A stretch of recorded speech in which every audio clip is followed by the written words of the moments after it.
आजकल टीवी पर और सोशल मीडिया पे एक रियलिटी शोज की बहुत ज़्यादा चर्चा चल रही है जिसका नाम है shark tank India. Shark tank India एक American based reality show shark tank से इंस्पायर्ड है, जिसका पहला सीजन दिसंबर 2021 में रिलीज हुआ, यानी कि 2 महीने पहले रिलीज हुआ और तब से इसने इंटरनेट पे तहलका मचा के रखा है। आज की इस वीडियो में शार्क टैंक के बारे में पूरा एनालिसिस करेंगे, जानेंगे कि कौन से शार्क ने कौन सी कंपनी इस्टेब्लिश की है, किसकी नेटवर्क कितनी है, और शार्क टैंक इंडिया के बारे में आपके पूरे डाउट्स जो मन में आते हैं वो पूरे क्लियर करेंगे। और साथ ही में जैसे आपने थंबनेल में भी पढ़ा होगा कि क्या शार्क टैंक इंडिया स्क्रिप्टेड है, इस शार्क टैंक इंडिया स्क्रिप्टेड, इस सवाल का भी आंसर जानेंगे। तो अगर आप इस चैनल पे पहली बार आए हैं तो प्लीज़ इस चैनल को सब्सक्राइब करना, ताकि आगे आने वाले नॉलेजेबल वीडियो आपसे मिस ना हो। बेसिकली शार्क टैंक इंडिया एक रियलिटी शो है जिसमें 7 बड़े बड़े इन्वेस्टर हैं जिन्हें शार्क कहते हैं, और उनके सामने जो छोटे छोटे स्टार्टअप ओनर है, स्टार्टअप फाउंडर्स है, जो बडिंग एंटरप्रेन्योर्स है, जिनका स्टार्टअप अभी ग्रोइंग स्टेज में है, वो आते हैं और उनके बिजनेस के बारे में और जो भी एनालिटिक्स है उसके बारे में पूरी जानकारी शार्क्स के सामने पिच करते हैं, उनको जानकारी देते हैं। और अगर उस बिजनेस पे, उस स्टार्टअप में कोई भी शार्क यानी कि जज इंटरेस्टेड हुआ तो वो कुछ परसेंट इक्विटी के बदले उस कंपनी में कुछ परसेंट शेयर ले लेता है, और जिसके बदले में उस बडिंग एंटरप्रेन्योर को, जिसका भी जो भी स्टार्टअप फाउंडर है, उनको कुछ पैसे मिल जाते हैं। तो इससे दोनों का फ़ायदा होता है।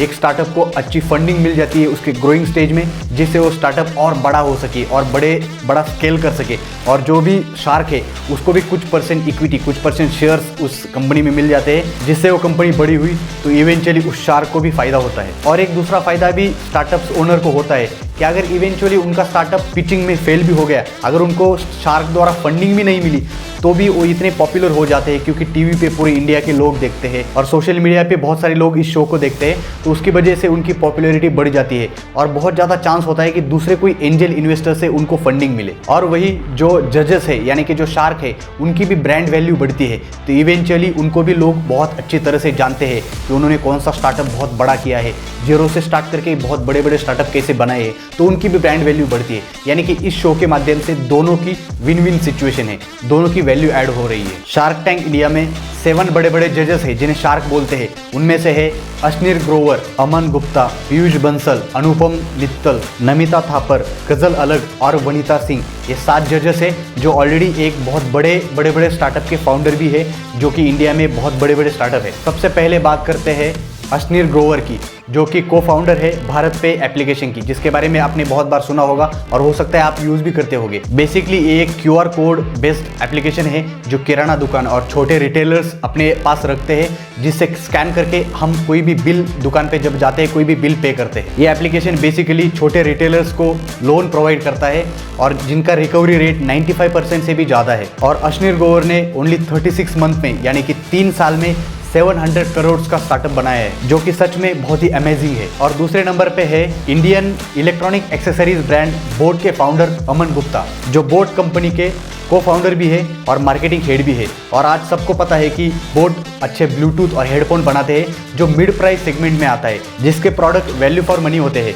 मिड प्राइस सेगमेंट में बहुत अच्छे एक्सेसरीज, उसमें ब्लूटूथ आते हैं, चार्जिंग केबल, कॉर्ड्स और हेडफोन आते हैं, और इसीलिए उनके पास इंडियन मार्केट की मोर देन 27% से ज़्यादा मार्केट शेयर है, और फिर इसीलिए उनकी नेटवर्थ भी 700 करोड़ से ज़्यादा है। और उसके बाद आते हैं lenskart.com के फाउंडर पीयूष बंसल, जो कि एक आईवेयर बनाते हैं, स्पेक्स बनाते हैं, सनग्लासेस, गॉगल्स और कॉन्टैक्ट लेंसेज बेसिकली ये कंपनी बनाती है और ऑनलाइन भी बेचती है, और ऑफलाइन भी उनकी बहुत सारी मार्केट प्रेजेंट भी है। ऑफलाइन भी more than 50 stores all over India present है, और जिनका मिशन है इंडिया के ऐसे लोग जिनको विजन प्रॉब्लम है, जिनको विजन करेक्शन की ज़रूरत है, उन तक स्पेक्स और कॉन्टैक्ट लेंसेज पहुंचाना। और उनकी भी नेटवर्थ मोर देन 650 करोड़ है। और आगे आने वाले फाउंडर है अनुपम मित्तल, जो कि इंडियन बिगेस्ट मैट्रिमोनियल साइट शादी.com के फाउंडर है। उन्होंने बेसिकली 10 साल पहले शादी.com का स्टार्ट किया और बहुत ही ज़्यादा अप्स एंड डाउन्स के बाद आज एक सक्सेसफुल और प्रॉफिटेबल कंपनी है और India most leading matrimonial site में से एक है, और उनकी भी नेटवर्थ लगभग 350 करोड़ से ज़्यादा है। हमारी अगली शार्क है नमिता थापर, जो कि India's leading pharmaceuticals brand Emcure की CEO है, जिनकी कंपनी डिफरेंट फार्मास्यूटिकल्स प्रोडक्ट बनाती है, जो ऑल ओवर इंडिया बहुत ही पॉपुलर है और फास्टली ग्रोइंग मार्केट है, और उनकी भी नेटवर्थ लगभग 600 करोड़ से ज़्यादा है। और अगली हमारी शार्क है गजल अलग, जो कि most leading skin care brand है इंडिया का, ममाज अर्थ, जिसके बारे में आपने भी बहुत बार सुना होगा। बेसिकली ये brand chemical free skin care, hair and baby product बनाता है, जो कि फेमस है अपनी डिफरेंट पैकेजिंग की वजह से और अभी बहुत ज़्यादा पॉपुलर भी हो रहा है। और उनकी भी नेटवर्थ है मोर देन $20 मिलियन। और हमारी लास्ट शार्क है वनिता सिंह, जो कि एक वुमन एंटरप्रेन्योर है और फाउंडर एंड सीईओ है शुगर कॉस्मेटिक, जो कि again India most popular cosmetic brand है। और यही वो 7 शार्क है जो शार्क टैंक इंडिया के फर्स्ट सीजन में हम सबको दिखाई दिए। ये ऐसे लोग हैं जिन्होंने जीरो से शुरू करके आज इतने बड़े बड़े इंडिया के मोस्ट वैल्यूएबल स्टार्टअप बनाने में बहुत ज़्यादा कंट्रीब्यूशन किया है। और जैसा कि आप जानते हैं, थोड़े ही समय में, पिछले 2 महीने में शार्क टैंक इंडिया ने बहुत ज़्यादा इनक्रेडिबली ह्यूज पॉपुलैरिटी गेन की है। तो वही बहुत ज़्यादा पॉपुलैरिटी के साथ साथ बहुत ज़्यादा कंट्रोवर्सी भी शुरू हो गई है। कुछ लोग मानते हैं कि वो स्टार्टअप ओनर के साथ बहुत ही ज़्यादा बुरा बर्ताव करते हैं और कोई लोग मानते हैं कि वो बहुत ज़्यादा बायस्ड बिहेवियर भी करते हैं, बहुत रूडली बिहेवियर भी करते हैं। और वही बहुत लोग मानते हैं कि ये शो पहले से स्क्रिप्टेड है, यानी कि ये पहले से डिसाइड होता है कि किसको फंडिंग मिलेगी और किसको नहीं मिलेगी, कौन रिजेक्शन होगा और किसके बारे में किसको क्या बोलना है। तो ये पूरी तरह से झूठ है। एक्चुअली शार्क्स को भी मालूम नहीं रहता है कि कौन सा बिजनेस स्टार्टअप ओनर आज आने वाला है फंडिंग मांगने के लिए, और उनको जब भी हमको दिखाया जाता है तभी उनको भी मालूम पड़ता है कि कोई बिजनेस ओनर आने वाला है। तो बेसिकली ये शो बिल्कुल भी स्क्रिप्टेड नहीं है। दोनों लोगों को मालूम नहीं रहता है कि कौन आने वाला है आज। शार्क्स को भी मालूम नहीं रहता कि कौन सा बिजनेस ओनर आने वाला है और स्टार्टअप को भी मालूम नहीं रहता कि वो क्या बात होगी और कैसी डील होगी। लेकिन एक चीज़ है जो हमें कम दिखाई जाती है, वो है निगोशिएशन।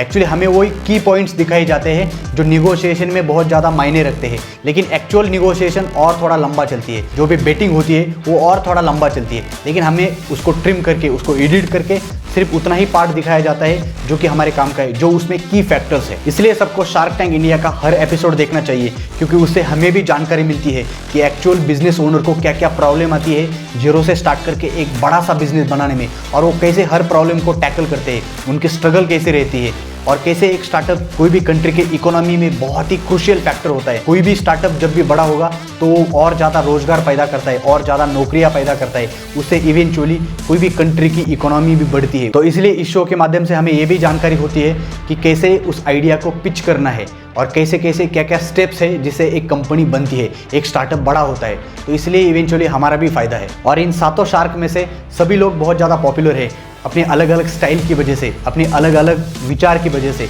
कोई दोगलापन के लिए पॉपुलर है, तो कोई अपनी जेन्युइन स्टाइल दिखाने के लिए, जेन्युइन हर्टनेस दिखाने के लिए पॉपुलर है। तो वही कोई बहुत सीरियसनेस के लिए पॉपुलर है, तो कोई बहुत मजाक अंदाज के लिए पॉपुलर है। और बहुत सारे यंग लोग हैं जो अलग अलग शार्क्स को अपने आदर्श मानते हैं, अपना आइडॉल मानते हैं। पर्सनली मेरे फेवरेट शार्क है lenskart.com के फाउंडर पीयूष बंसल, जो कि उनके काइंडनेस के लिए, जो कि उनके अच्छे विचार के लिए, जो कि उनके एक विजनरी विचार के लिए मुझे बहुत अच्छे लगते हैं। कमेंट करके जरूर बताना कि आपके फेवरेट शार्क कौन से हैं और क्यों है। अगर ये जानकारी पसंद आई तो प्लीज़ इस वीडियो को लाइक करना, शेयर करना अपने फ्रेंड्स एंड फैमिली के साथ, और इस चैनल को जरूर सब्सक्राइब करना ताकि आगे आने वाले ऐसे एनालिसिस बेस्ड वीडियो आपको मिलते रहे। और आपका प्यार और समय देने के लिए बहुत बहुत धन्यवाद।